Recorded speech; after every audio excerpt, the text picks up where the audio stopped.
What is going on, guys? How you all doing today? Rangovidzamango12 here, and we are back finally with Evolve or Die Part 10. So this time it takes place in Friendly Neighborhood Spider-Man.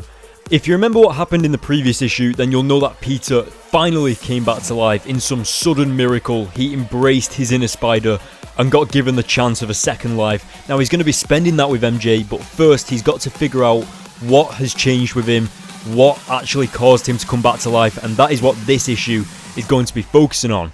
Anyway guys, I think you've waited long enough, let's jump into this issue.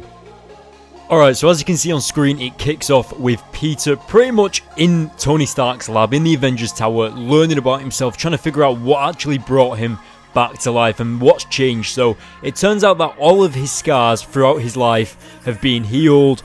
Every single thing throughout his life, all the scars, maybe if he's had his tonsils out or something like that, all of those have been repaired, they've all been put back. And it's pretty crazy because it's like he's just basically gotten a new body.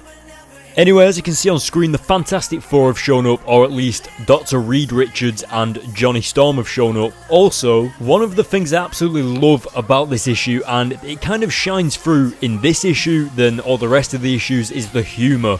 Now, as you can see on screen, he's pretty much talking about how he feels like a Da Vinci painting, and I think one of the best parts of the comic is right now when he's talking about probably shooting web out of his backside. Now, usually you don't kind of get that kind of humour in comics, especially from a Spider-Man comic, but I think it's just funny that this Peter seems a little bit more, you know, making more jokes. Obviously this is before the Mephisto changing everything, like Mary Jane's marriage and all that, so it's really interesting to see what the Peter Parker used to look like, well, used to act like before this current 616 version that we're reading about right now in present day. Now, of course, what you can see on screen as well is Flash Thompson has just got a job as what seems to be like a gym/PE teacher at the school, and Peter also works at the school as well, so that's going to be interesting for those two to be seeing each other at work now. I mean, it was bad enough that Peter had to put up with Flash during high school, but now he's got to put up with him at work as well. I mean, that's a little bit crazy, but what you've got to remember is that Peter has grown up now, Flash has grown up now. But what's even more interesting is that currently in the 616 Spider-Man comics, Flash Thompson is Agent Venom, so obviously that hasn't happened yet to Flash, but you know what I mean, like, to know a character's future is pretty interesting. But as you could see there, Peter's reflexes have been amped up, they are now a lot faster than usual. His reflexes, his instincts, his spider sense is a hell of a lot faster than what it used to be.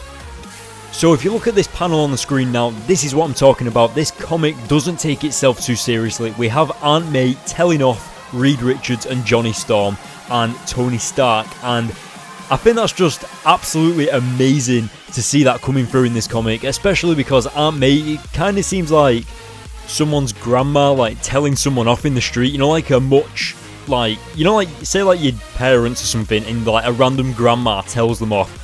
Like, it's kind of funny like that, I don't know how to explain it, but also, as you can see there, we had a little bit of humour between Spider-Man and Mary Jane and Luke Cage there, and I think that was also Spider-Woman. But yeah, so as you can see, they've gone out for a swing, and Mary Jane does have to disguise herself because she doesn't want to be seen riding around with Spider-Man, because villains might actually be able to take advantage of that, you know, like know that Mary Jane knows Spider-Man and stuff. So yeah, in case you was wondering why she was dressed up like that, that is why. But as you can see, whilst these two are like discussing something and like talking through what's happened about Spider-Man dying and stuff, you can also get to see these tiny little spiders crawling around the Avengers Tower, going into the room where Peter's lying corpse is, and that is probably the most disgusting thing I have ever seen, especially if you're especially if you have arachnophobia. Now, personally, I don't, but it kind of, I don't know, it still creeps me out.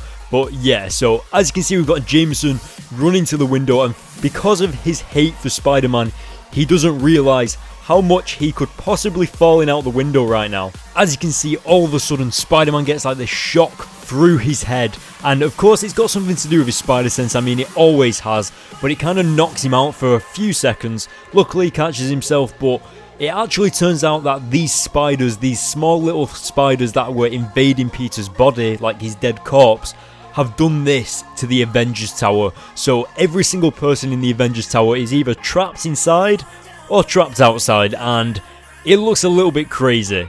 Now, Spider-Man, being the good hero that he is, has to go in there and investigate and see what's going on, but first he's got to tell Mary Jane to stay on the ground, and I absolutely love this part where he kind of just says, yeah, I embraced my inner spider, long story short, and then he jumps up into the Avengers Tower and starts shouting around for the rest of the Avengers, and maybe the Fantastic Four as well, if he cares about them. Spider-Man also realises that his dead corpse is also in this room, and once he gets there, those little tiny spiders have pretty much devoured his entire dead body, and as he stands there, a figure stands opposite him, and it seems like these tiny spiders have all like overlapped each other to create some physical form of Peter or something along those lines. And what we also got to see in this issue was Peter finally getting his stingers. Now these are a major part of Spider-Man from this issue and throughout. Of course he doesn't have them anymore in the current 616 Spider-Man, but that's a long story short because of the One More Day saga, which I have reviewed, so you can click the link in the description to go to that. But as you could see there, that mysterious figure managed to get away out of the Avengers Tower, so you guys are going to have to wait to see what happens next in Evolve or Die Part 11, which should be up sometime this week, hopefully after we've reviewed all the issues that come out tomorrow. So yeah, but what did you guys think of this issue? I'm so glad that I managed to get this Evolve or Die Part 10 video out today. I mean, I wasn't even planning to get it out today, but one of you guys asked for it, so I thought, why not? Let's get it out today and like excite you guys, I suppose. But yeah, so I'm going to give this issue an 8 out of 10. I thought it was brilliant. I always say that, but truly every issue is, so what else am I going to say? But yeah, so this is the end of the video, guys, so make sure you hit that like button, go to the links in the description to follow me on Facebook and Twitter, make sure you hit the subscribe button, and I will see you guys in my next video.